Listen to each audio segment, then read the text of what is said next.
cek ya bahwa peta yang dibuat itu memang kalian betul-betul pahami dan jadi tidak hanya sekedar buat peta, tetapi tentu saja cukup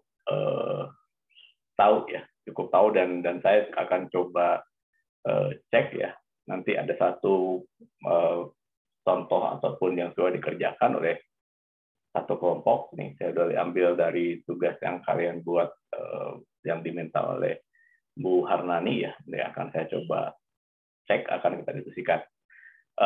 Kemudian untuk ujian akhir ya, jadi kita sebetulnya masih bisa, saya mengacu pada jadwal perkuliahan ya, bahwa minggu depan ini masih bisa satu kali lagi karena kan cuti bersama mulai tanggal 29, jadi masih bisa satu kali lagi kuliah untuk minggu depan untuk kuliah ke-15, kuliah terakhir dari saya. Nah, dari situ nanti saya akan rekap dari tugas-tugas yang saya berikan. Kemudian dari situ nanti akan diumumkan siapa yang tidak perlu ikut ujian akhir, jadi nilainya sudah pasti A ya. Tuh, yang dari saya, karena kan dosennya dua, dari saya dan Bu Nani. Jadi kalau tidak usah ujian dari saya, maka nilainya sudah pasti A ya. Nanti dari Bu Nani juga ada nilai ya, kira begitu. Oke. Pertama, saya melihat bahwa literasi kalian ini sangat perlu ditingkatkan ya. Jadi misalnya kemarin saya minta membaca papernya dari Tweedale ya. Jadi kalau bicara pola aliran, maka sebetulnya Tweedale itulah yang paling selalu dirujuk oleh kalian ya. Nah, tetapi kemudian kan di paper Tweedale tersebut ada beberapa yang yang fokus pada satu kondisi tertentu ya. Makanya kemudian di situ saya minta bukan pattern yang biasa ya, tetapi pattern-pattern yang memang untuk kondisi tertentu ya. Misalkan kalau dia kondisi tektonik, kalau dia kondisi lainnya ya. Oke. Dari yang dikumpulkan tersebut, saya lihat hanya 7 orang yang mengumpulkan ya. Jadi artinya masih banyak yang belum mengumpulkan ya. Masih banyak yang belum mengumpulkan dan ada beberapa yang cukup, dari 7 itu ada beberapa yang cukup bagus ya. Yang saya lihat pemahaman kalian itu memang betul-betul membaca dari paper Tweedale tersebut, sehingga misalkan pada saat NIM ganjil ataupun NIM genap ya, itu penjelasannya cukup bagus ya, jadi tidak hanya menjelaskan sebatas hanya copy paste, kemudian kalian buat PPT saja ya. Oke. Ya, jadi poin itu yang diharapkan ya, yang bagi yang belum mengumpulkan, saya persilahkan untuk segera ya, karena minggu depan itu setelah kuliah terakhir saya akan rekap ya. Dari rekap itu nanti akan mendapatkan penilaian ya. Oke ya. Misalnya ini saya buka dulu ya. Ini sebentar ya. Nah, ini punya siapa ini? Ini punya siapa ini? Ada yang tahu punya siapa? Aziza, Pak. Oke.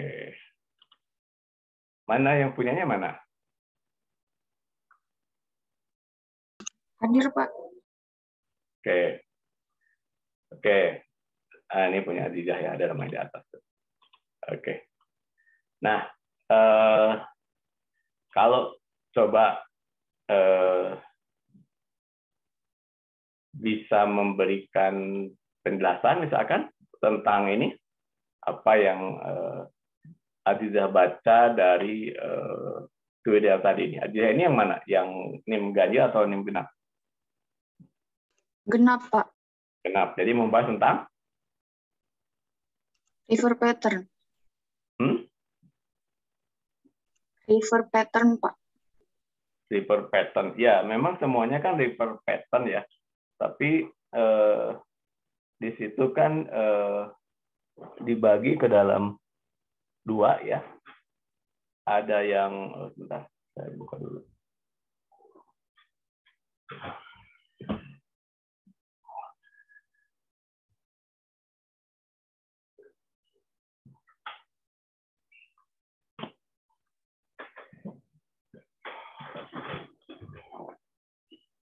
Ada yang apa? NIM genap itu kita buka dulu ya.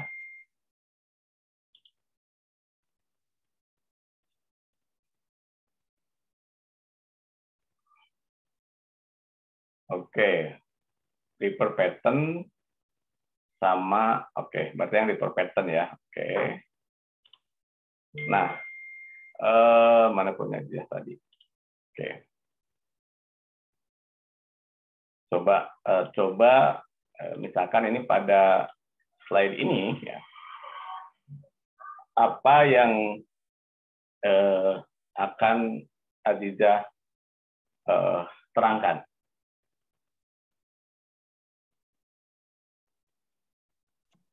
Jadi kalau pada saat ini kan dia kan menggambarkan kayak pola aliran gitu kan, Pak ya. Nah, jadi pola aliran itu tuh dibentuk dari kayak cabang-cabang sungai gitu. Nah, setiap pola-pola aliran itu kan dia tuh banyak gitu dipengaruhi, kayak misalnya debit tinggi, habis itu ada bebannya, terus erosi, faktor erosi juga mempengaruhi terbentuknya kayak pola-pola aliran. Kayak gitu, Pak.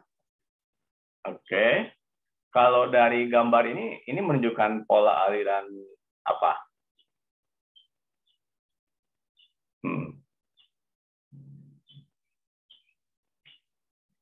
Dari gambar ini menunjukkan pola aliran apa?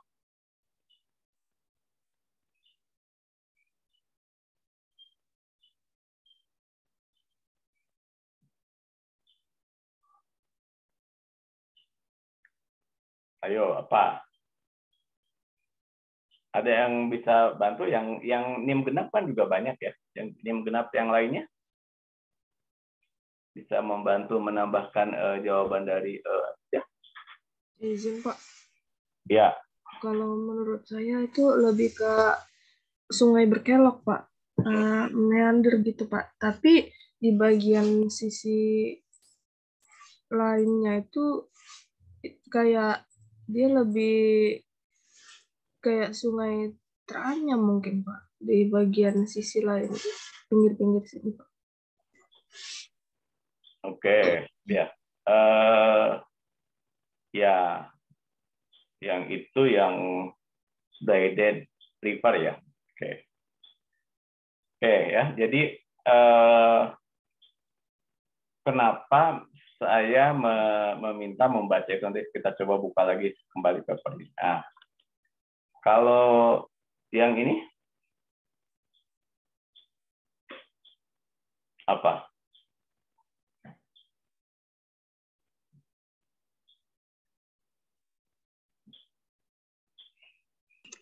Itu sungai berkelok juga kayaknya, Pak.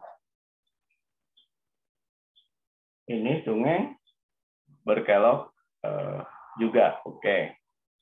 Sekarang kita buka papernya ya. Jadi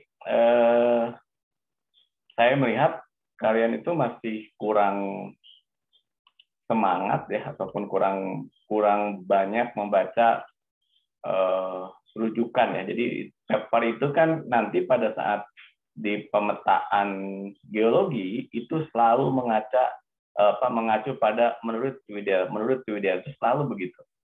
Tapi sebetulnya Tweedale sendiri itu seperti apa sih dia menjelaskan si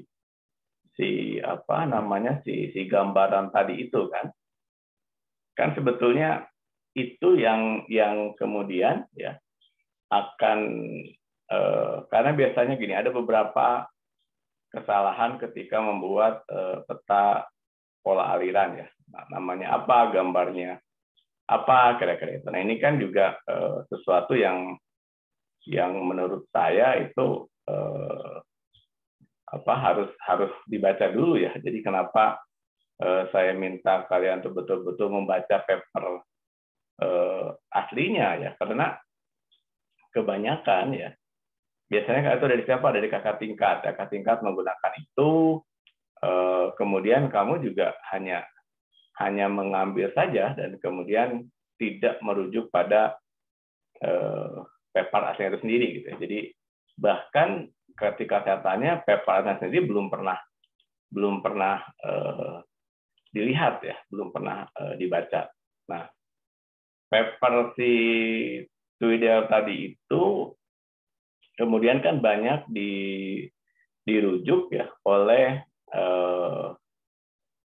beberapa buku ya, termasuk misalnya kalau kita bicara bukunya dari Haggett ya. Bentar. Nah, di Haggett itu secara ya, dia menjelaskan beberapa beberapa hal yang lebih detail lagi sebagai bagian dari fluvial proses itu sendiri gitu ya. Saya kok nggak ketemu ya, ini punya di mana punya saya.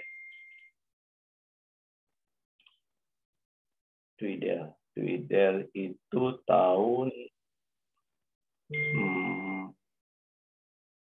baik kita baca dulu deh.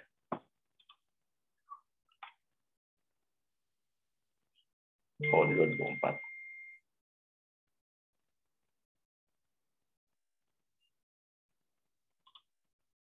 Hmm? 2004, sorry. Saya book. Oh, di book. Saya salah ambil file. Salah ambil buka file.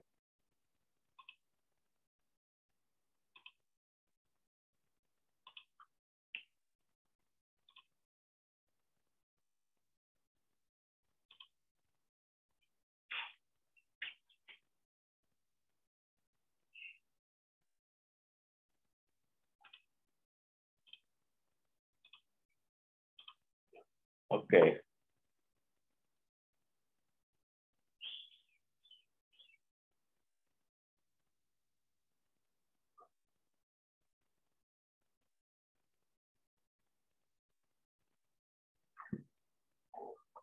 Oke, berarti kan yang dibahas oleh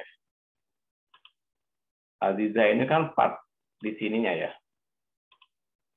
Part di sininya bahwa ini kan jadi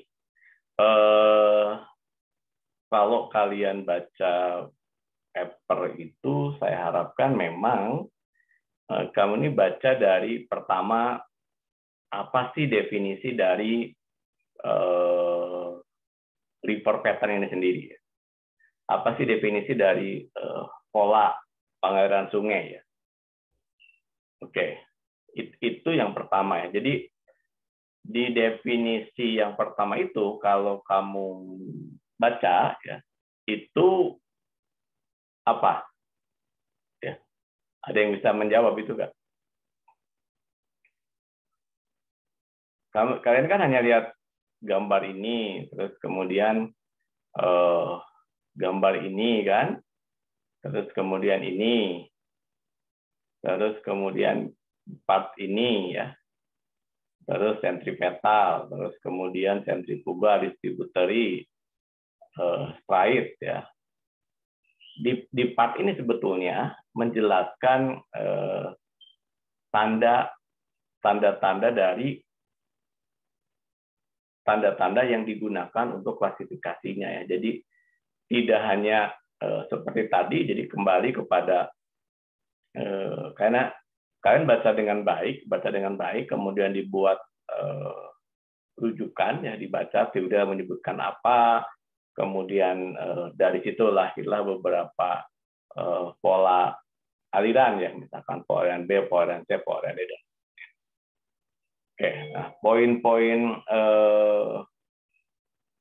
itu yang kemudian nanti dituliskan pada saat membuat pemetaan geologi yang bicara mengenai pola aliran sungai di bagian geomorfologi itu ya. Nah, poin itu yang saya lihat ya pada saat kalian membuat laporan pemetaan itu sendiri ya, itu tidak di tugas sebelumnya, karena saya juga lihat dari yang kalian tugas kelompok itu juga belum menjelaskan secara detail ya, termasuk nanti teknik citation dan seterusnya ya. Itu yang akan saya coba lihat. Jadi kalian kan kemarin sudah mengambil, ini saya ambil salah satu contoh yang petanya sudah jadi ya. Ini punya siapa nih, kelompok berapa nih?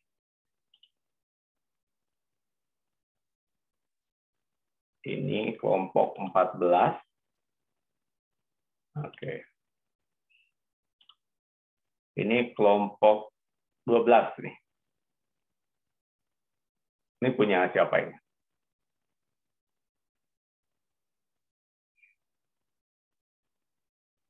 Siapa ini? Siapa ketua kelompoknya? Ini siapa nih yang buat ini?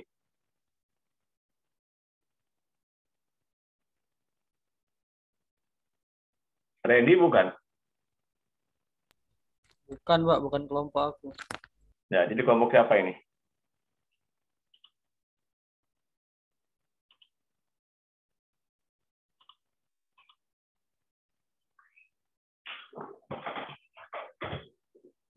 Ini kelompok siapa?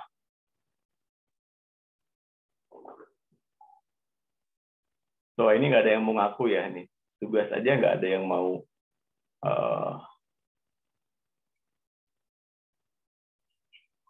ini misalkan. Ini pola alirannya apa?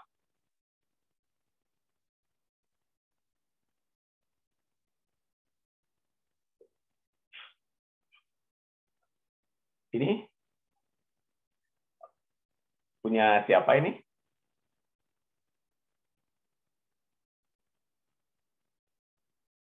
Kelompok 12, ayo siapa? Atau nggak ada yang hadir kuliah hari ini, kelompok 12?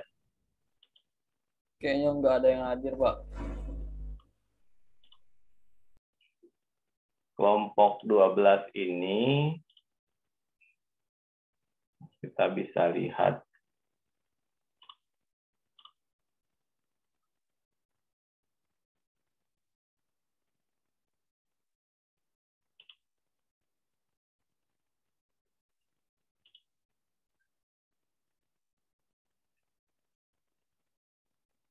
ini punya Rio nih. Rio Handra Aji Pamungkas. Ada?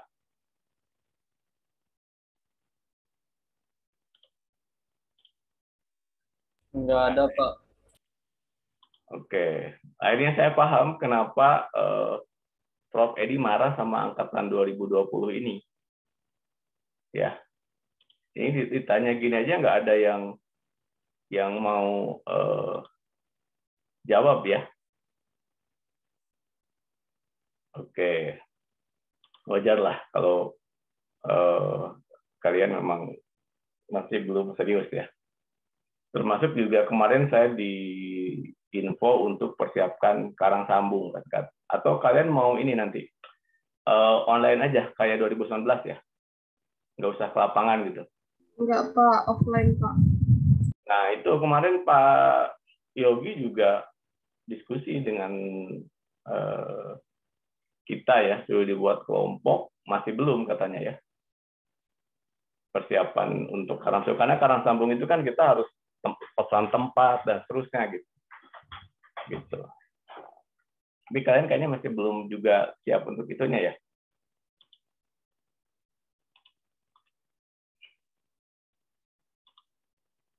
Gitu ya, masih belum siap, belum buat ketua angkatannya siapa sih ini?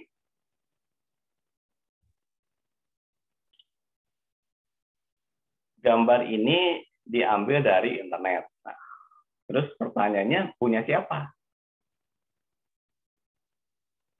Itu. Sumbernya nggak dibuat. Nah ya, sekarang bisa ini ingat siapa sumbernya?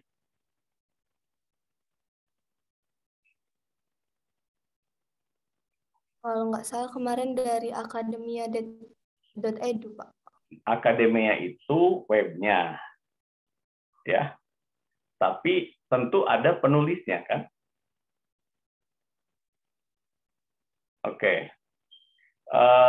Di dalam teknik penulisan kan kalian diajari kan cara udah belum mata kuliah itu? Belum Pak, kalau TPG. Yang sudah diajari tentang penulisan apa? Tapi untuk penulisan kayak sumber-sumber gitu udah Pak, di praktikum kan buat resum, jadi ngebuat sumber-sumber kayak itu Pak. Dapusnya itu udah pernah Pak. Oke, ya. Jadi artinya kan ini harus dimasukkan ya, dimasukkan sumber penulisnya. Oke. Bentar, mungkin saya coba lihat ya. Ini karena saya ingin biar kalian itu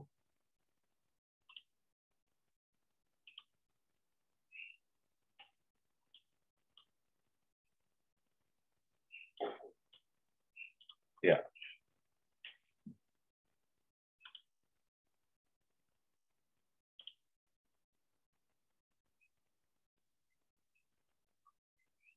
Jadi penulisannya itu ya, kalian ini kan masuk ke apa namanya, ke era digital ya, ke era digital yang sudah cukup, toolsnya itu sudah cukup banyak ya, untuk penulisan Word pun kan sebetulnya akan sangat dimudahkan ya, akan sangat dimudahkan. Jadi kalau misalkan menulis rujukan sendiri kan sekarang itu kalian menggunakan reference di sini, ya, reference di sini. Begitu kalian ada insert citation ya, kalian add new source, ini kan bisa menunjukkan sebetulnya kalau tadi misalkan Anggun ngambil dari apakah dia buku, apakah dia online ya, ini ada nih book section, jurnal artikel prodikar, conference proceeding, report dari website, ini ada tata penulisannya, dokumen from website, elektronik sumber dan seterusnya ya, art, sound recording dan seterusnya. Jadi penulisan ini juga merupakan hal yang penting ya. Jadi pada saat menulis paper itu memang nantinya akan menggunakan format ini ya. Kali ini kan 2020 ya, dengan tools yang begitu banyak ya, ini bisa kita gunakan. Ini harusnya bisa dioptimalkan ya. Jadi nulis paper itu bukan sesuatu hal yang sulit lagi ya. Gitu. Kalau klik di sini kan bisa diambil. Atau kita bisa menggunakan Mendeley ya. Mendeley. Jadi semua jurnal yang kalian kumpulkan itu ya kalian simpan di Mendeley ini ya. Kemudian untuk dilihat lah nanti biasanya bimbingan saya ajarin cara membuat Mendeley karena ini merupakan hal yang sangat penting. Misalnya pada saat kalian sudah submit ke satu paper, Oke. Sekarang siapa yang kebagian? Berarti kan tadi report pattern ya. Satu bagian lagi apa? Ada dua kan? Ini punya siapa nih? Anggun, Azijah, Amalia. Ada nggak Amalianya? Ya, hadir, Pak. Dia, oke. Oke, ini punya Amalia kan? Amalia Iya, Pak. Permata, oke. Amalia akan membahas apa? Animalus patterns, Pak. Animalus pattern. Nah, pertanyaan saya pertama, apakah Amalia baca bagian atasnya? Refer pattern-nya? Ini enggak, Pak. Kenapa? Ini enggak baca, Pak, yang bagian report pattern-nya. Oke, jadi langsung saja ke Animalus pattern. Oke, nggak apa-apa. Poin apa yang penting dari Animalus pattern tadi itu?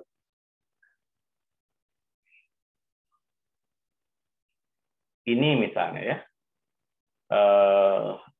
Ini saya tidak bermaksud menginikan Amalia ya, membuka kurang bagusnya Amalia, bukan ya, tapi untuk perbaikan ya.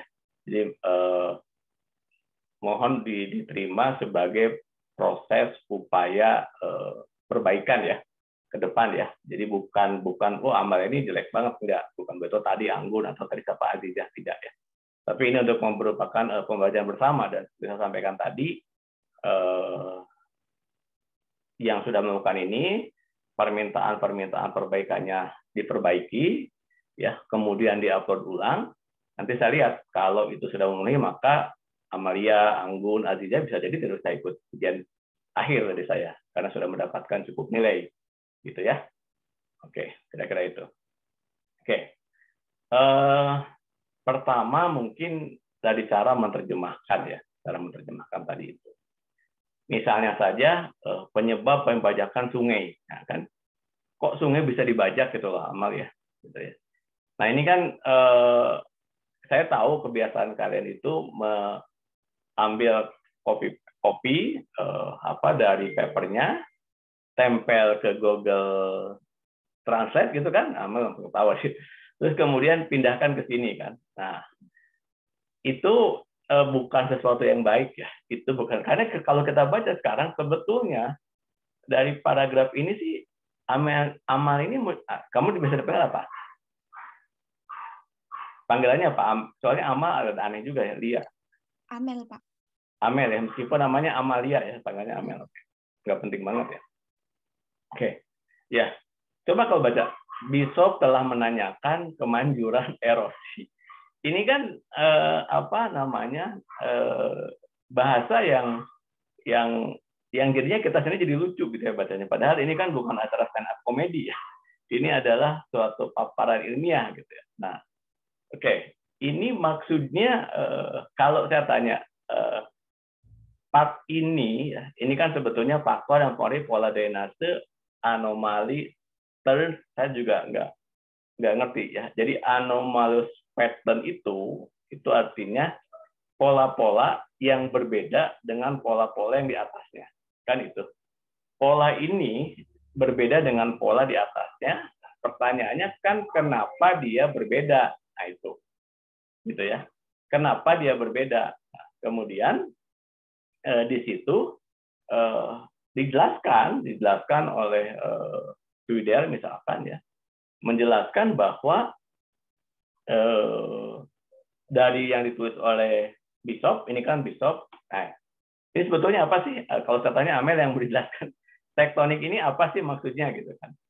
Ini kan faktor yang mempengaruhi pola drainase anomali. Terence itu maksudnya apa? Tersebut atau apa? Saya nggak tahu ini maksudnya. Saya juga begitu baca, jadi bingung ini maksudnya menurut apa? Oke, silahkan. Apa yang mau dijelaskan tentang poin ini? Dari poin ini nih Pak, ini jelasin faktor-faktor yang buat ini pola drainase yang Bapak jelasin itu berbeda. Nah, jadi faktornya itu ini ada poin-poinnya, ada seperti tektonik, vulkanik, Pak. Nah, terus tektonik ini maksudnya Pak, telah menanyakan kemanjuran erosi. Ini Maksudnya apa nih? Apa yang terbayang? Setelah menanyakan, oke, kita buka preparasinya ya, biar kita bisa pelajari secara bersama apa sih yang dimaksud dengan kemanjuran oleh Amel tadi itu ya. Video.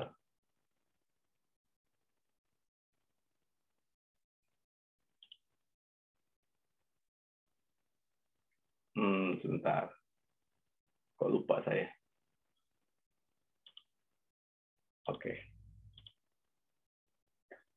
Nah, yang kita bahas kan, kalian kalau pakai di sini kita bahas kan, ini adalah produk dari penggunaan style di Word.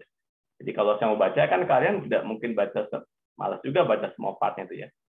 Lihat aja, berarti yang mau kita lihat itu kan ini kan. Oke ya. Oke. Jadi part pertama itu kan menjelaskan kalau baca itu most prefer pattern conform to slope and or structure, some flow neither directly across to the contour of the lane, nor in conformity with the structural grain of the locality of origin. Nah, oke. Satu kalimat pertama itu, saya coba melihat ya, karena gini, ke depan itu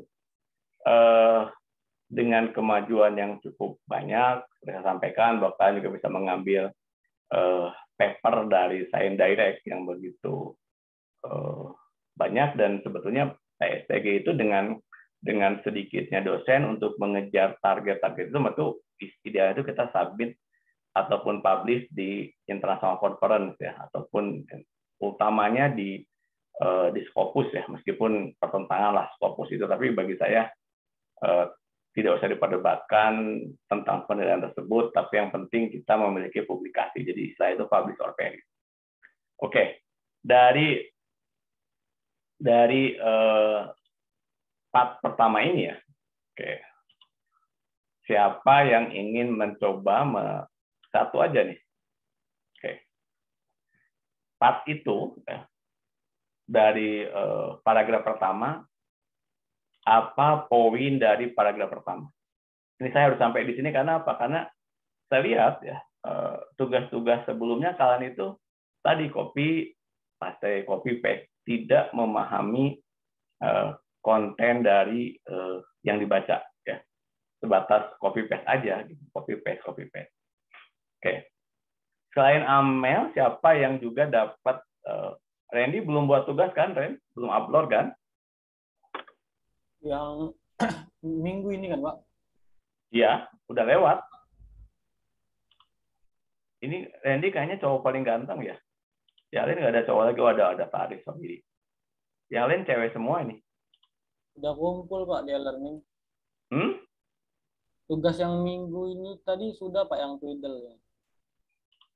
Mana? Saya bisa buka.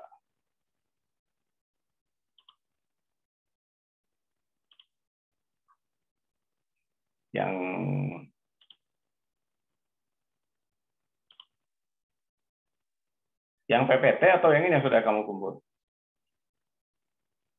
Ini kan ada dua nih, ada silver paper atau yang mana? Atau Agil? Agil juga belum, karena saya bisa begitu saya klik, kan ketahuan tuh. 12 orang yang submit. Oke. Ya, tambahan tadinya 7 jadi 12 sekarang. Sakila, Aziza, Dona,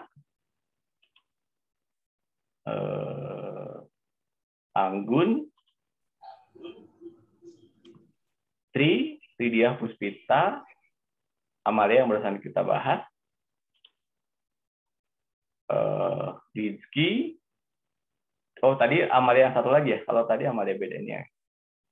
Dwi, Felina, Muhammad, oke ini. Randy juga anomali ya, oke. Randy aja deh kita buka. Oke. Saya sebetulnya agak surprise ya dengan angkatan 2020 ini ya. Biasanya kalau saya ngajar itu, ketika saya buat tugas seperti ini selalu ada keinginan untuk diperlihatkan, ini Pak tugas saya. Kira-kira tugas saya ini sudah benar atau belum? Kan? Tapi 2020 ini berkebalikan, ya. Kalau disuruh itu kayaknya kalian baca doa ya Allah jangan sampai aku yang dipilih, kira-kira gitu ya. Itu kan coba kamu googling di YouTube, doa agar tidak ditunjuk dosen pada saat Zoom, ada itu, ya. Itu ya, itu saking nggak maunya ditunjuk gitu ya. Ini sesuatu hal yang menarik ya. Padahal filosofinya itu kan sekarang kami berusaha mengikuti cara belajar kalian ya. Kalian hobinya seperti apa? Makanya kemarin muncullah MBKM.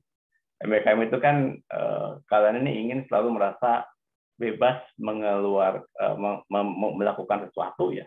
Kemudian ya kenapa? Ya salah satu ujangan dari senior saya Pak Kang Romi Satriawono mengatakan bahwa dengan keterbukaan sekarang sebetulnya mahasiswa itu lebih mudah mencari sumber informasi yang kemudian dosen itu harus lebih intens lagi mengikuti apa yang akan kalian baca gitu. Tapi di 2020 ini berkebalikan. Sudah diberikan saja itu tetap masih juga belum dibaca gitu. Ini bagi saya kalau kata bahasa teman-teman di ITB, kebetulan saya ngajar juga di prodi di ITB. Ini udah tanda-tanda akhir zaman, Pak. Dulu waktu kita mahasiswa dikasih tugas oleh dosen, kita mengerjakan, kita minta dikoreksi. Nah, sekarang dikasih papernya udah dikasih, tinggal baca saja gitu ya.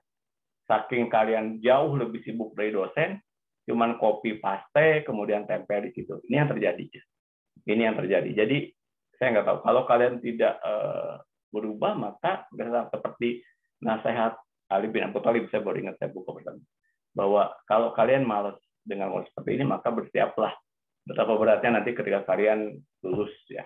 Karena orang di luar sana itu lebih banyak membaca dan sebagainya. Bahkan dalam satu pendekatan Reinhard Kasali menyebutkan di dalam dispersion ekonomi, orang-orang yang rajin membaca itu bisa jauh lebih pintar, bukan lebih pintar, karena pintar itu adalah bisa jadi suatu ke anugerah dari Allah dari Tuhan yang Maha Esa. Tapi kalau namanya kemauan itu kembali kepada apa yang kalian lakukan. Ini cukup menarik bagi saya. Oke. Randy sudah upload, oke. Jadi sekarang kita buka yang Randy aja nih ya, yang Randy, karena Randy termasuk yang rajin membuka kameranya ya selama kuliah dan dia mau menjawab pertanyaan-pertanyaan. Oke. Oke, Randy, atau kamu buka sendiri, kemudian kamu presentasikan? Boleh, Pak. Oke. Nah, apa yang sudah kamu tulis ini kita diskusi aja ya. Mungkin saya juga ada yang terlewat membacanya. Udah saya izinkan kamu untuk share screen.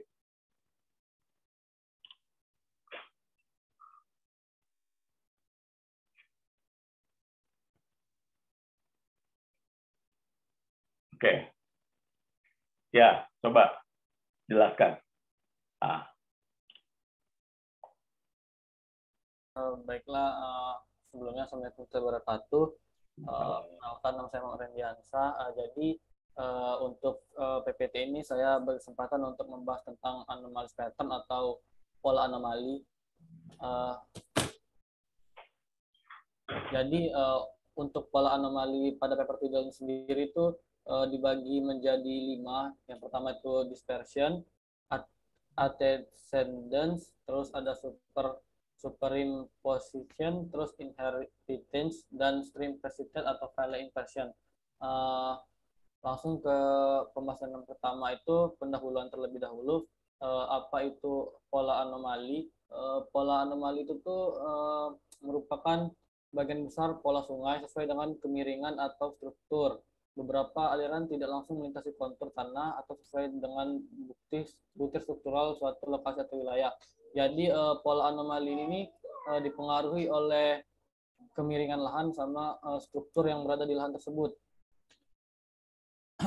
Untuk dispersion tadi itu dibagi lagi menjadi 5. Yang pertama itu ada pengaruh dari tektonik, vulkanik, glasial, landslide atau longsoran, terus ada anthropogenic alluviation diversion.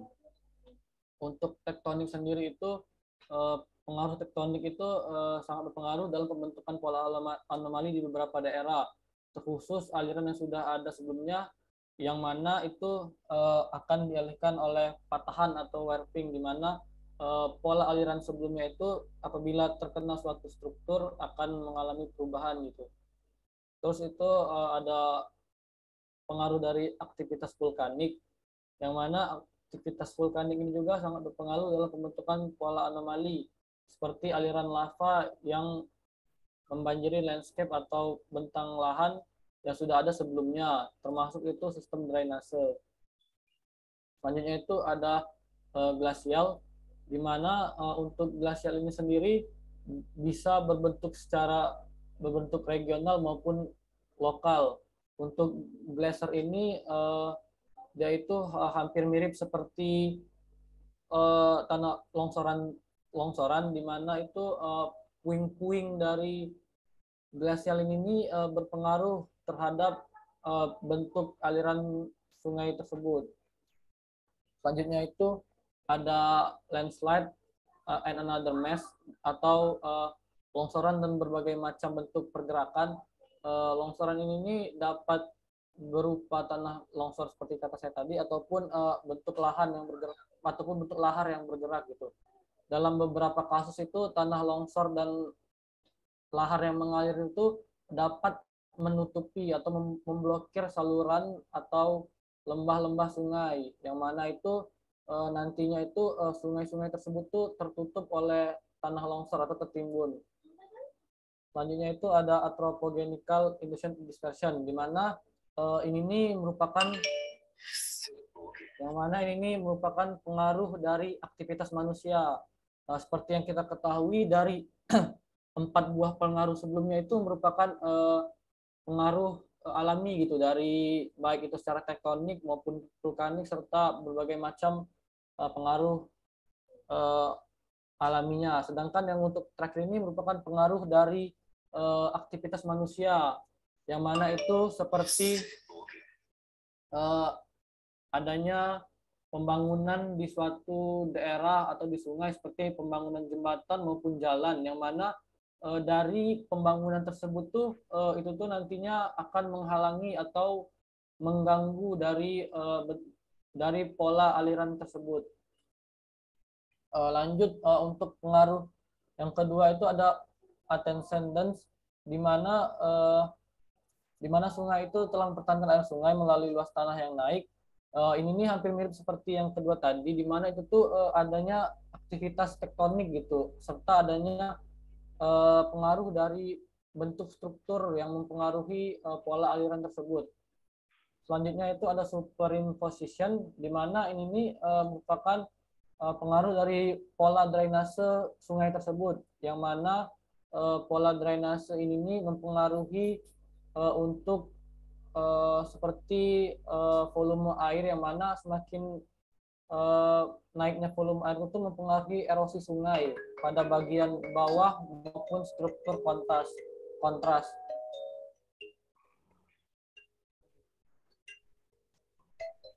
Bentar Pak, ditelepon oleh Ibu bentar. Iya.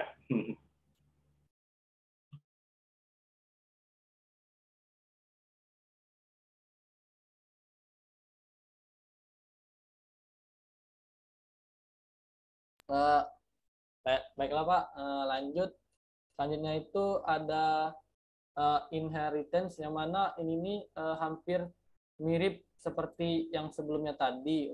Ini pengaruh dari pola drainase. Namun untuk yang sebelumnya tadi itu tuh dia tuh lebih berpengaruh ke urutan atas atau kelebihan massa, sedangkan untuk pola drainase yang kedua ini nih, itu tuh lebih ke bawah atau lebih ke ketidakselarasan gitu dari dataran tersebut. Selanjutnya itu ada stream persistence dan pilot impression, yang mana ini merupakan pengaruh dari persistensi aliran atau pengaruh dari lembah, yang mana pengaruh ini nanti berpengaruh ke mekanisme pembentukannya erosi atau mempengaruhi bentuk geometri berupa seperti kedalaman atau kayak jurang kayak gitu, Pak. Mungkin itu sih yang bisa saya paparkan. Terima kasih. Oke, ya.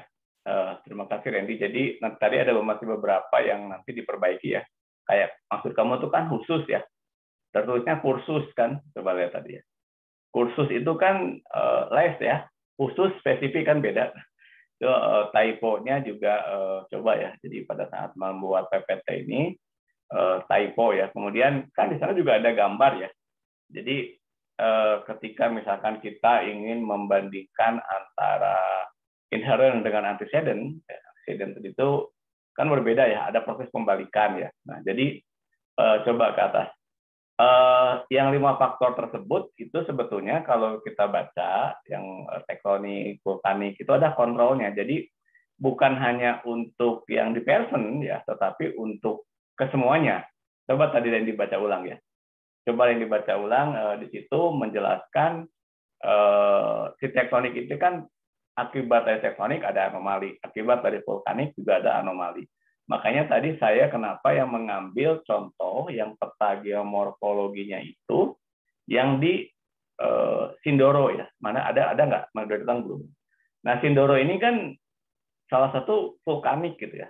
Terus apakah dari kontrol si perbukitan vulkanik tadi itu tercermin dalam pola atau tidak? Nah, itu kira-kira ya. Itu proses vulkaniknya.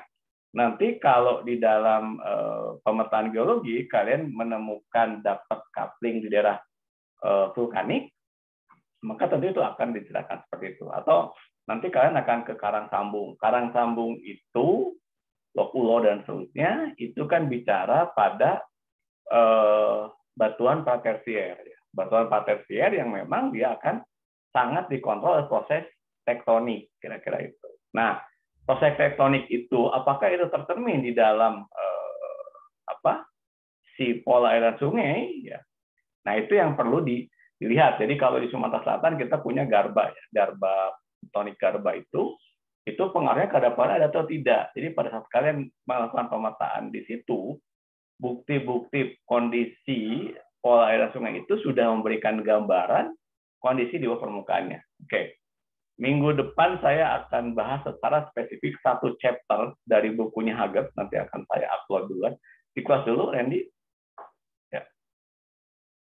Jadi satu chapter dari bukunya Haggett ya, yang selalu kalian sampaikan menurut Haggett, tetapi Haggett nyebut apa sih gitu ya. Oke. Nanti ini akan saya upload dan sifatnya itu saya akan membuka melalui diskusi. Chapternya akan saya upload ya. Chapternya akan saya upload. Kemudian partnya adalah mendiskusikan mengenai satu chapter sendiri, bab 9. Ini cukup jelas ya bagaimana dan seterusnya. Tapi nanti saya akan siapkan beberapa pertanyaan sebelum kuliah. Jadi saya harapkan kalian sudah membaca chapter ini sebelum kita kuliah ya. Jadi tidak hanya saya ngomong terus, tetapi ada beberapa bagian yang bisa kita diskusikan ya. Ketika saya keluarkan pertanyaan, kalian jawab dan seterusnya. Oke, ini untuk minggu depan. Nah, sekarang terkait dengan yang sudah kalian kerjakan, tadi kan saya tanya, kalian juga masih bingung apa sih? Ini tadi sekarang 26 orang. Yang ini udah ada belum? Kelompok 12 sudah ada? Ada yang hadir?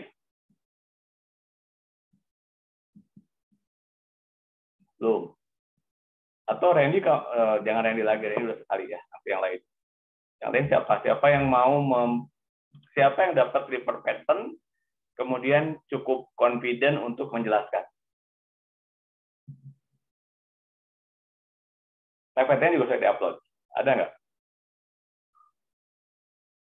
Ini dari sekian banyak, nggak ada yang NIM-nya genap. Ya, NIM-nya genap kan? Kalau yang tadi NIM-nya ganjil kan? Oke. Kalau belum, sambil nunggu saya jelaskan dulu proses ya. Kenapa sekarang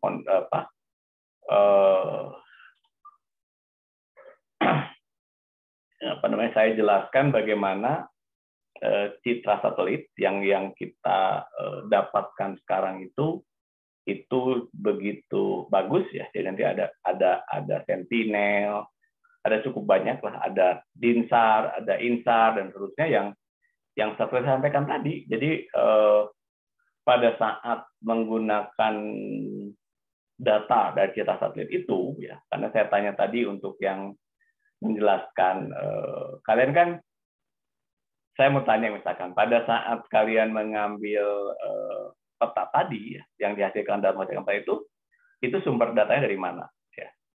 Di dalam pemetaan sekarang kan kita sudah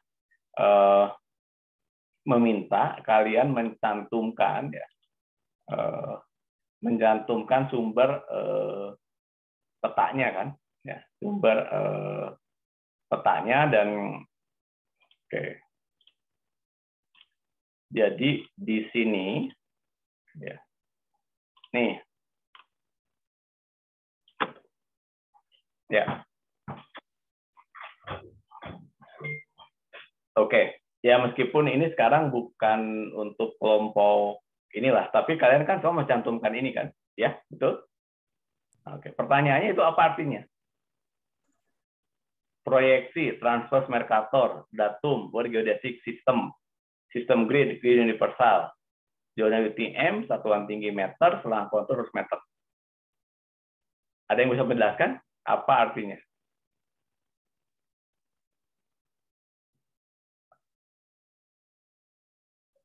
Ayo, apa artinya?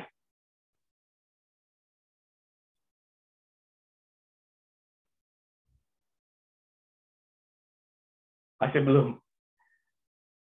Kan semua juga buat ini kan? Ya, semua buat ini kan?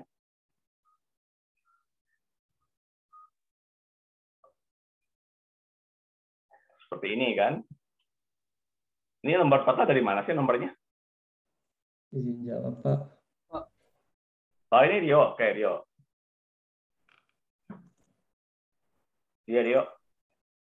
Untuk yang proyeksi dan lain-lain itu artinya proyeksinya menggunakan transfer Mercator, terus datumnya itu menggunakan WGS tahun 1984, terus sistem gridnya menggunakan UTM. Untuk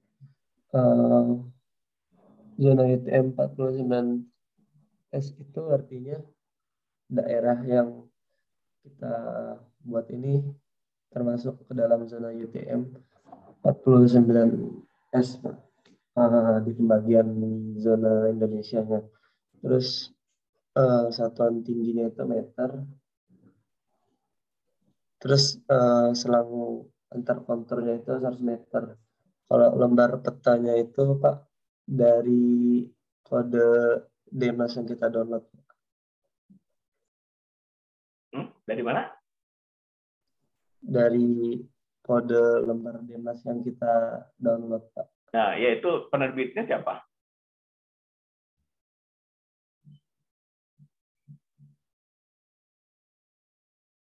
BIG ya. Ya. Ini kan DEM-nya BIG yang mau pakai kan? Iya nggak? Iya, Pak. Nah, itu. Jadi ketika kalian mengambil data ini, ya, kenapa kemudian mulai 2020 nanti kita menggunakan peta dasarnya itu, kita sebetulnya sudah lama menggunakan peta BIG ya, Badan Informasi Geospasial, tetapi belum mencantumkan lembar petanya. Jadi wali data ya. Jadi kalau nanti kita bicara di sistem pemetaan nasional ya, makanya kemudian keluarlah istilah peta geologi bersistem. Nah, sekarang ini ya setiap kampus yang memiliki prodi teknik geologi diharapkan bisa mendukung penyusunan one-way policy. One-way policy ini satu peta dengan standarisasi yang sama. Ya. Jadi pada saat kalian membuat peta ini, ada nomor petanya, ya, lembar peta yang digunakan, kemudian nanti akan digunakan oleh yang lain, misalkan untuk perencanaan wilayah ya. Nah, peta itu sudah ada dasarnya dan klasifikasi area yang itu sudah ada standarnya. Karena itu kita sekarang mulai sejak 2019 untuk angkatan kalian ini menggunakan format yang ini kita sedang bahas di prodi ya, bahwa karena apa, ini udah standar nanti. Jadi semua Asprodi TEGI, Asosiasi Prodi Teknik Geologi, sedang mencoba menyamakan persepsi ya untuk menggunakan ini tadi. Oke ya. Nah, saya teruskan ke materi. Jadi kalian sebetulnya sudah mengambil data itu. Yang ingin saya jelaskan adalah terkait dengan geomorfometri di bagian pertama itu adalah sifat data ya. Jadi karena kalau saya ngajar statistik kan sebetulnya sifat data itu akan pengaruh atau di 2 minggu sebelumnya ya kan, minggu lalu kan kalian membaca membuka secara mandiri ya. Itu kan kita bicara mengenai skala peta ya. Skala peta tadi ya, skala peta. Kemudian kan di situ ada proses downscaling atau mendetilkan dengan memperbesar skala peta dari 1/25.000 menjadi 1/10.000 misalkan, atau kemudian upscaling dari 1/20.000 menjadi 1/50.000 misalkan, 1/20.000 12.500 kira-kira. Nah, di situ kan sebetulnya ada proses memperbesar dan memperkecil ya. Nah, apa yang kalian perbesar dan perkecil itu kan sebetulnya pixel yang kalian baca. Itu nanti kalian mendengar belajar data vektor dan data raster ya. Data vektor dan data raster. Vektor apa, raster apa, itu silahkan lihat kembali. Oke. Nah, terrain itu ya didefinisikan juga dia bisa berbuka permukaan ya. Dia juga bisa batas antara bumi dengan air, dengan vegetasi dan seterusnya, ataupun yang lainnya. Makanya kemudian pada saat kalian mendapatkan peta tersebut, sebetulnya gambaran tersebut kan bisa memberikan gambaran juga dari kenampakan permukaan bumi yang tertutup oleh pohon, gitu kan. Nah, pada saat tertutup oleh pohon itu, kemudian diturunkan dalam bentuk NDMI misalkan. NDMI nanti hubungannya dengan kelembaban tanah. Jadi itu saya sampaikan tadi.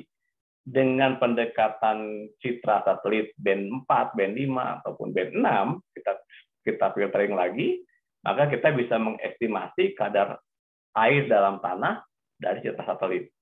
Kira-kira itu. Perubahan pergerakan tanah misalkan, ya, tiba-tiba terjadi subsiden ataupun terjadi lainnya, itu bisa menggunakan DNS. Dulu menggunakan TIN, bisa perhatikan di bawah. Oke. Nah,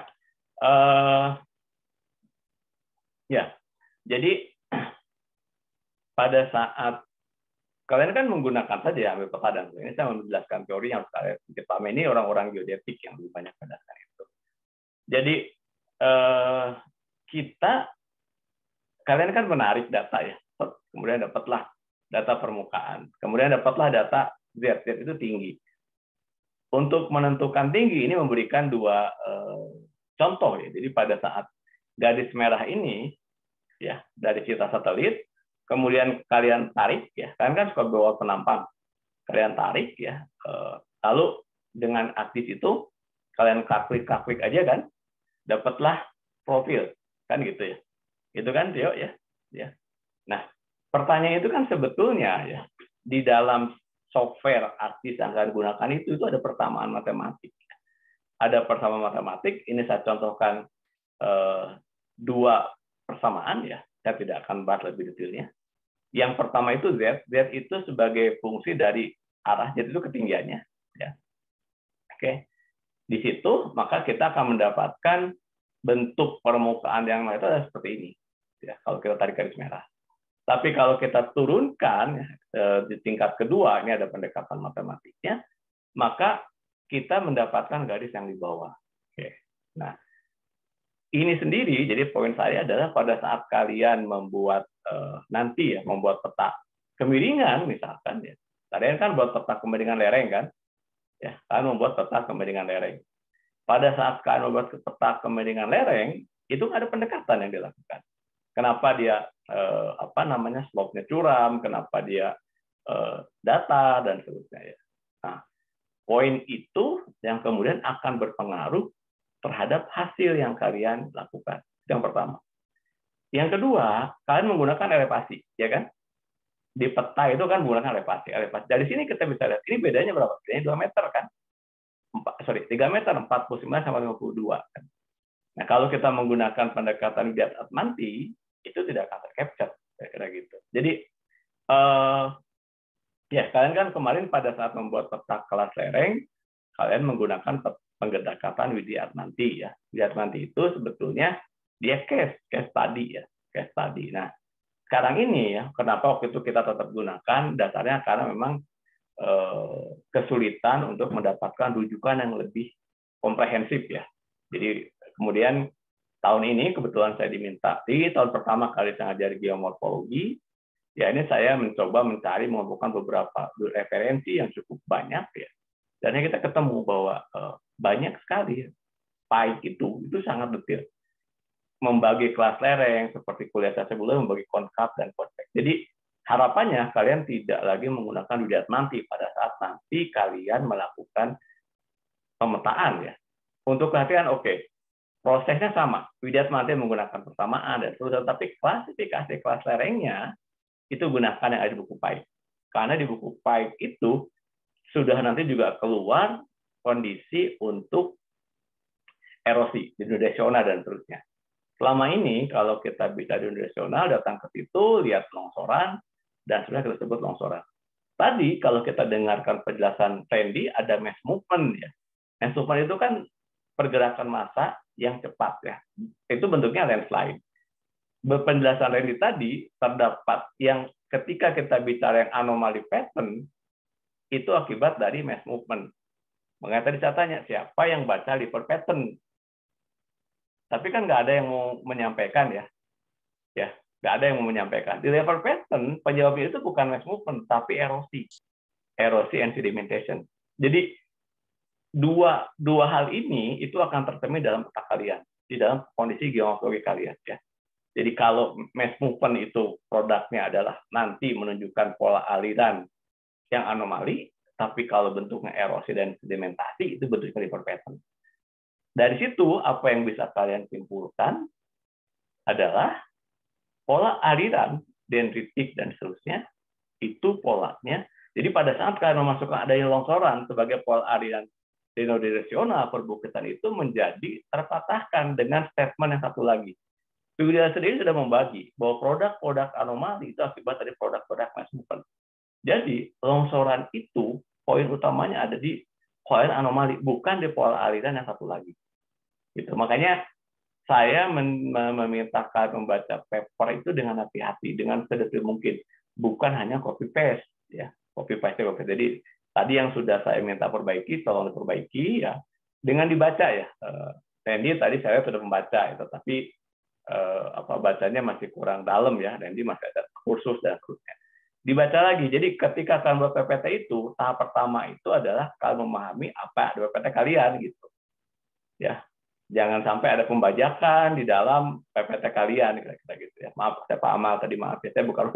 Tapi pembajakan itu apa sih kira-kira? Nah, pembajakan itu kan proses membajak ya. Jadi ya erosinya yang cukup intens gitu kan. Proses erosi itu yang disebut dengan hidrodasional sebetulnya. Definisi pembajakan itu definisikan sebagai hidrodasional. Oke, kira-kira.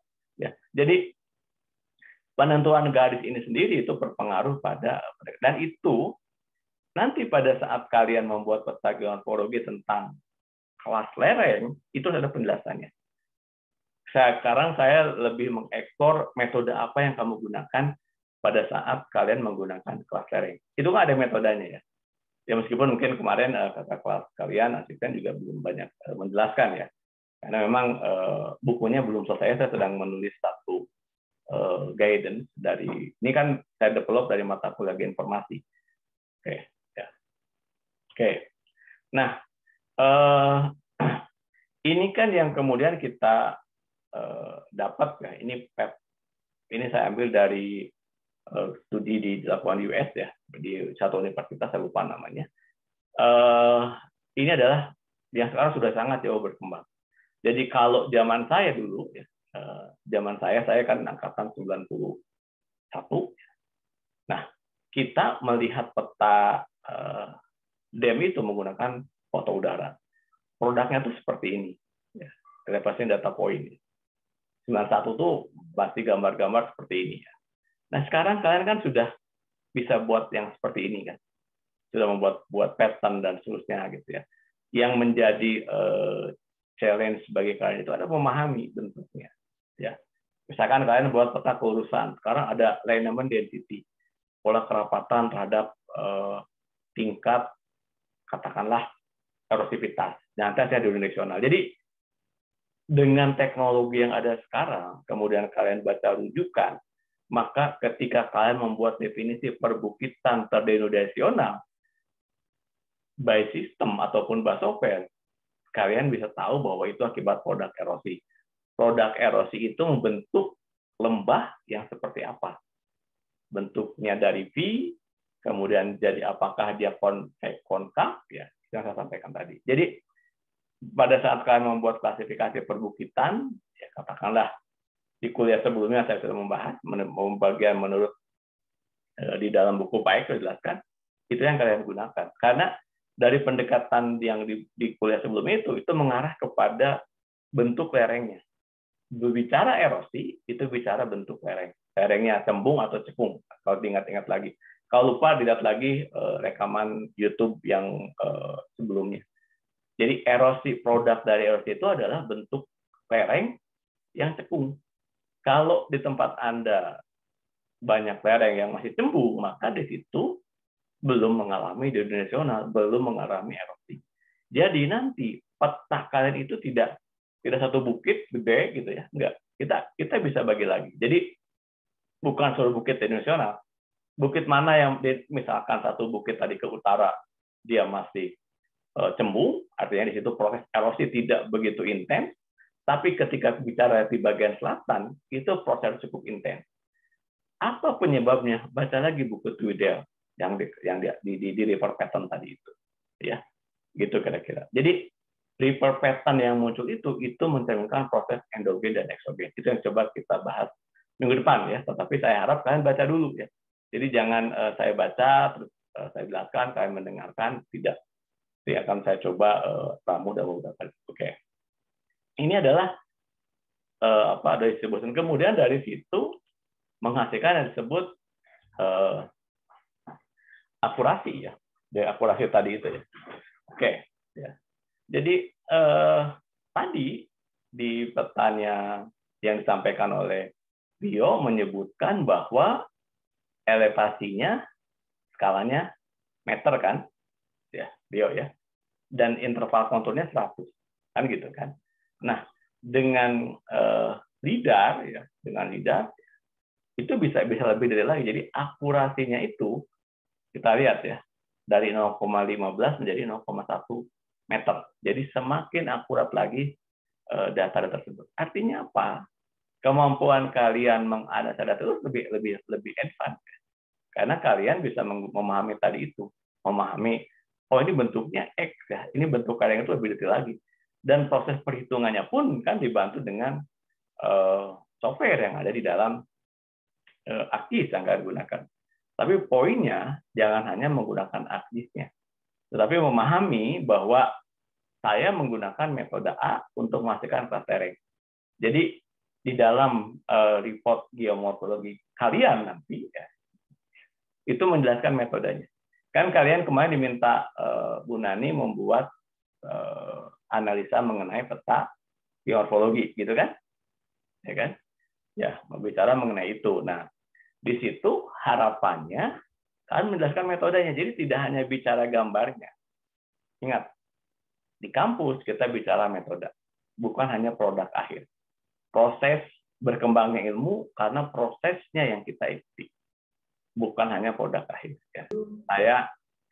Saya kebetulan 2 tahun visiting profesor. Kenapa Jepang maju? Karena dia pertama dia buat prosedurnya dulu. Kalau cara buat geomorfologi ini seperti ini, A, B, C, D, itu yang disebut dengan SNI ataupun ISO. Ketika terjadi anomali atas yang sudah mengikuti prosedur, itu bukan disesuaikan dengan prosedur, bukan, tetapi kita mencari penyebabnya. Nah, penyebabnya itu yang kemudian berkembanglah ilmu. Kira-kira begitu. Jadi, pada saat nanti kalian buat peta geologi, misalkan, kalau sekarang kan selalu berpindah ya, 2019, bimbingan saya itu sulit mendapatkan coupling di Sumatera Selatan, karena kakak-kakaknya belum selesai. Ini juga merupakan hal yang mengkhawatirkan bagi saya, karena nanti kalian 2020 belum dapat coupling lagi, sehingga proses studi kalian akan lebih panjang lagi. Pada harapannya kita sudah mengusut kurikulum yang harusnya kalian bisa 4 tahun. Nah, nanti next-nya ada kesulitan mencari publikasi. Saya contoh pada 2018 dari sekian banyak itu baru 1 orang yang punya publikasi. Ya, tadi. Nanti kalian juga akan mengalami yang sama. Kalau kalian nggak menyiapkan itu, ke pemetaan, lamanya proses studi kalian itu karena belum punya publikasi. Jadi publikasi ini merupakan yang penting dan tentu saja ada beberapa pendekatan juga. Oke ya. Jadi ini adalah proses ya yang cukup bagus dan kalian sekarang sudah menggunakan data yang ini. Yang sangat bagus, cukup tinggi, jadi 0,1 meter. Kira-kira itu. Tetapi ingat, DEM yang di-generate oleh BIG itu tergantung dari sumber petanya. Karena itu, begitu kalian download DEM, apakah menggunakan SRTM? SRTM kan desisinya masih 30 meter. Apakah bisa digunakan untuk stock stability? Oh, bisa. Kalian harus ambil data satu lagi, misalkan di Sentinel ataupun di STAR. Ya. Di Sentinel itu bisa mendapatkan data. Jadi poin saya adalah di era ini sebetulnya kalian tidak kesulitan untuk membuat tugas akhir dengan kemampuan kalian di GIS yang cukup advance misalkan, kemudian mengkombinasikan beberapa metode, maka akan mendapatkan hasil yang lain. Di YouTube saya ada penjelasan di INSAR. Bagaimana di INSAR itu Pak Mumu setengah jauh itu kita mengadakan kuliah umum untuk menjelaskan tentang itu. Dan rencananya saya akan mengundang satu untuk kuliah umum mengenai standar peta yang kita buat. Oke, ya. Nah, kemudian juga kalian kan menggunakan grid, ya, menggunakan grid tadi itu. Ini adalah akurasi, ya, akurasi titik dalam setiap grid. Jadi sekarang ini dalam 1/2 meter grid itu ada 6 titik. Jadi bisa kita bayangkan bahwa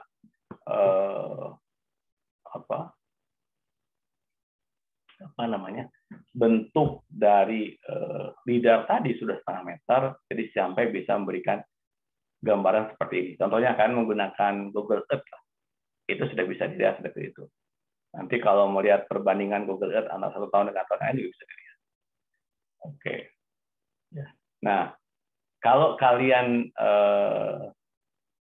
pengguna ArcGIS, kalian sangat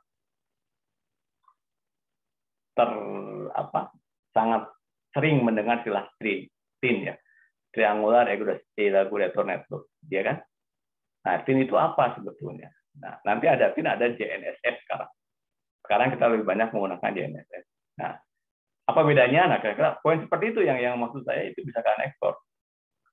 Perbandingan nanti kalian buat tugas akhir menggunakan TIN dengan menggunakan GNSS yang meningkatkan akurasi, kemudian seberapa akurat untuk kejadian subsiden ataupun lens lain, itu juga bisa merupakan. Jadi kalian misalkan mapping di satu daerah, kemudian tugas akhir, gunakan berbagai citra yang ada, compare, kita bicara geomorfologinya, dari berbagai pendekatan, itu juga jadi tugas akhir. Kecuali kalian memang mau TA di perusahaan misalkan, ada beberapa mahasiswa bimbingan saya menunggu dulu TA di perusahaan, Pak, saya mau TA di perusahaan. Itu lebih bagus juga. Tapi kalau kalian ke perusahaan enggak, itu juga tidak ada apa-apa, itu kan jadi mengakibatkan masa sudah lebih panjang. Oke ya, tim itu kesering kalian dengar, sekarang sudah berubah menjadi GNSS yang paling banyak digunakan. Data saya tidak akan bahas lebih detail, tapi poinnya adalah pada saat kalian membuat peta, mana tadi petanya? Oke. Nah ini kan, ini yang apa namanya, peta kelas tereng gitu ya, kira-kira itu. Nah, ini peta kelas tereng dan seterusnya ya. Ini kita sampaikan tadi bagaimana cara membuatnya. Oke, kalau saya tanya, ini Rio sama siapa aja yang buatannya, Rio? Sama Adri, Pak. Oke, ini gimana cara kamu buat ini? Itu pertanyaannya. Untuk yang slope ini, pertama itu masukin file dem yang dari Global Mapper, Pak. Habis itu langsung pakai fitur art toolbox-nya dimasukin ke fitur slope itu, Pak. Habis itu ada banyak tahapnya, Pak. Ada di reclassify, ada di dissolve. Habis itu dimasukin di open attribute table-nya tuh keterangan seberapa miringnya sama nama-nama dari klasifikasinya ini, Pak. Habis itu jadi petanya kayak gini. Nah, itu kan prosesnya ya. Oke. Nah, sekarang kalau kamu klik, misalkan tadi dia menyebutkan klasifikasi. Ya. Itu kamu klik di help-nya, klasifikasinya pakai apa? Bishop ini. Gimana, Pak? Klasifikasi pakai apa? Klasifikasinya.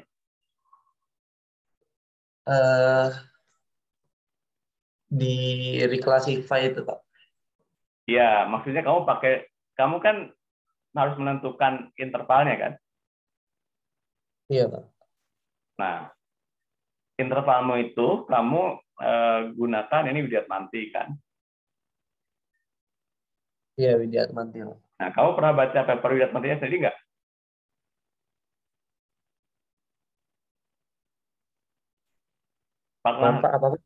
Pernah baca paper Widyatmantinya nggak? Oh, baca tapi nggak yang sampai keseluruhan gitu, Kak. Ya. Jadi apa yang kau baca tentang part ini aja? Penjelasan Widyatmanti tentang membagi klasifikasi kemiringan ini.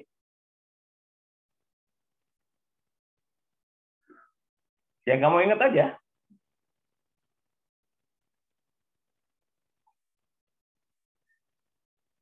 Lupa. Oke, ya itu yang ini poinnya. Jadi kamu telah bisa membuat peta ini, tapi poinnya adalah bukan bisa menjelaskan metode yang digunakan. Oke, ya metode yang digunakan. Jadi begitu kamu milih di atribut misalkan, itu kan banyak pilihannya kan? Iya, benar? Iya, Pak. Banyak. Nah, kenapa kamu pilih itu? Gitu. Kan? Ya, kata asisten, Pak. Nah, itu sebetulnya masih belum merupakan jawaban ya. Harusnya begitu kamu sudah klik, kamu lihat ke help-nya. Di help itu akan ada penjelasan. Apa dan bagaimana. Oke ya. Itu jadi yang banyak ditulis di dalam membuat report di Groundwork ini bukan poinnya bukan ke produk akhir, tapi kepada proses. Kalian itu tahu kenapa warna seperti ini. Kan itu. Itu kan definisi tegak itu ini gridnya berapa kali berapa? 1000 meter, Pak. Gridnya. Tahu kamu grid?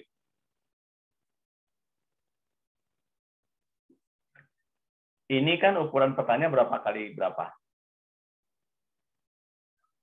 Kalau ininya 36 kali 36 kalau nggak salah, Pak.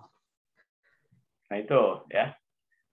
Ini kan prosesnya sederhananya itu dapat selasa ini kan dibuat garis-garis seperti ini sebetulnya kan, yang mungkin kamu nggak lihat kan. Terus kemudian dibuat garis lagi seperti ini kan, seperti ini sebetulnya, ini sebut grid kan. Nah kemudian kan dia baca kan. Nah ini ukuran grid ini pengaruh pada hasil ini nanti, dan itu harus dijelaskan. Paham nggak maksud saya? Ya. Jadi berapa grid yang kamu gunakan itu harus dijelaskan di dalam report kamu, bukan cuma hasilnya kan. Gridnya berapa kali berapa? Ketika ukuran peta sekian, maka gunakan grid sekian kali sekian. Itu di penjelasan yang minggu lalu. Apakah 2 minggu lalu? Apakah dia pakai meso? Apakah dia pakai mikro kan? Nah, meso mikro itu hubungannya dengan grid. Kalau kamu mau coba, kamu coba gedein gridnya. Hasilnya beda enggak? Kalau kamu tahu, kamu cobain rapatkan lagi gridnya. Beda atau tidak? Kira-kira itu. Oke, ya. Jadi kembali saya ingatkan, yang belum mengumpulkan tugas, ya, silahkan dikumpulkan ya. Tentu saja nilainya akan berbeda antara yang sudah ini dengan yang baru mengumpulkan. Kemudian nanti yang perlu perbaikan silahkan diperbaiki, nanti saya kasih lagi waktunya untuk minggu depan. Oke, ya. Jadi masih ada sekali lagi pertemuan di minggu depan. Jadi biar nanti setelah Lebaran kalian tidak tinggal ujian akhir saja, dan yang nilainya sudah cukup nanti akan diumumkan tidak perlu ikut ujian ya. Yang nilainya masih kurang, yang pasti ini kayak tadi tugas tadi baru 12 orang, jadi paling tidak yang 12 orang ini ada harapan ya. Meskipun saya tidak menjanjikan untuk tidak saya ikut ujian ya, tetapi karena kalian sudah dapat nilai, maka ada harapan. Yang belum otomatis harapannya masih jauh ya, masih jauh, dia tetap ikut ujian akhir. Bentuk ujiannya seperti apa? Seperti biasa saya selalu menggunakan data yang kalian sudah kumpulkan ya, data sudah kalian kumpulkan, kita coba analisa di situ. Oke, sudah 9.40 waktu kuliah saya sudah habis. Mungkin akan ada kuliah lagi atau rencana sudah semua. Ada yang nanya dulu terkait dengan perbaikan tugas ataupun apapun?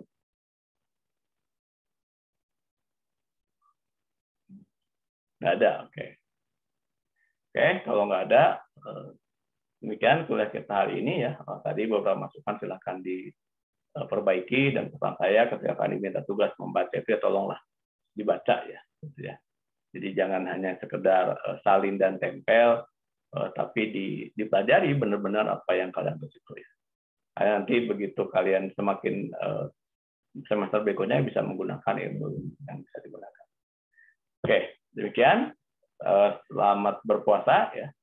Yang bagi yang berpuasa ya. Kemudian ya kuliah kita selesai untuk hari ini, dan kita ketemu lagi minggu depan di jam yang sama. Demikian. Assalamualaikum warahmatullahi wabarakatuh. Saya ya. Waalaikumsalam.